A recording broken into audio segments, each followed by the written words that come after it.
प्रिय विद्यार्थियों नमस्कार। कक्षा 9वीं गणित के द्वितीय अध्याय बहुपद की प्रश्नावली 2.1 को आज हम इस वीडियो के माध्यम से आप लोगों को शेयर करने जा रहा हूं। विद्यार्थियों, यहाँ पर अध्याय चैप्टर का नाम है बहुपद, मतलब एक या एक से अधिक पदों को हम बहुपद कहते हैं। इस प्रश्नावली को हल करने से पहले हमको यहाँ कुछ बेसिक नॉलेज होना ज़रूरी है। जैसे x यहाँ चर है जिसका मान बदलता रहता है। दूसरा आपको याद होना चाहिए अचर। अचर का मान निश्चित होता है, जैसे 0, 1, 2, 3, 4। इसी प्रकार विद्यार्थियों बीजी व्यंजक किसको कहते हैं? तो जिसमें चर और अचर का गुणा करते हैं उसको हम बीजी व्यंजक कहते हैं। जैसे 4 अचर है और x चर है तो 4x एक बीजी व्यंजक है। विद्यार्थियों, यहाँ हमको ये भी पता होना चाहिए कि पूर्ण संख्याएं कौन सी होती हैं, जैसे 0, 1, 2, 3, 4 डैश डैश डैश। विद्यार्थियों, चलिए हम पहला प्रश्न हल करते हैं। निम्नलिखित व्यंजकों में कौन कौन से एक चर में बीजी व्यंजक है, कौन कौन से नहीं है, इसके कारण के साथ अपने को उत्तर देना है। तो पहला प्रश्न है 4x² - 3x + 7। विद्यार्थियों, इस प्रश्न में x के सभी घातांक पूर्ण संख्याएं हैं, इसलिए यह बहुपद है। विद्यार्थियों, यहाँ पूर्ण संख्या को मैं पहले भी बता चुका हूँ, जैसे 0, 1, 2, 3, 4 ये सभी पूर्ण संख्याएं होती।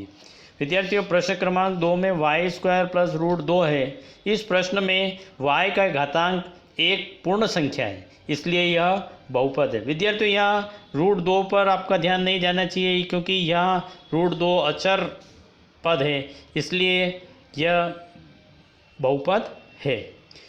प्रश्न क्रमांक 3 में 3√2। विद्यार्थियों, यहाँ t के घातांक पूर्ण संख्या नहीं है। यहाँ t की घात 1/2 दी गई है, जो कि पूर्ण संख्या नहीं होती है, इसलिए यह बहुपद नहीं है। चौथा प्रश्न है विद्यार्थियों y + 2/y। इसको हम y + 2/y की घात -1 भी लिख सकते हैं।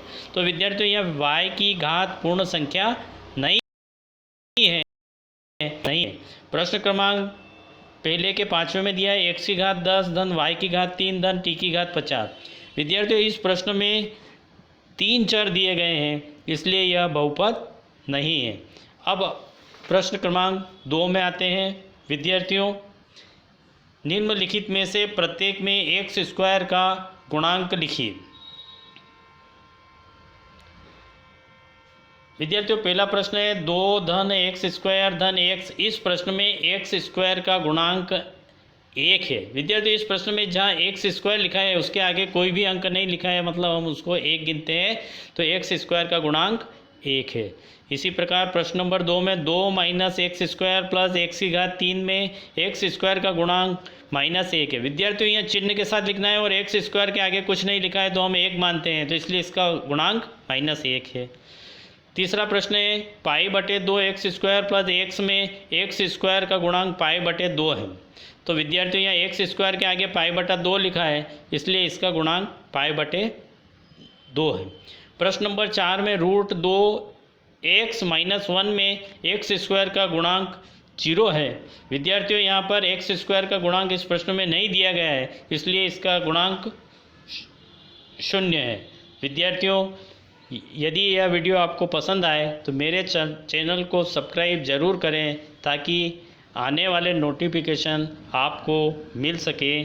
धन्यवाद।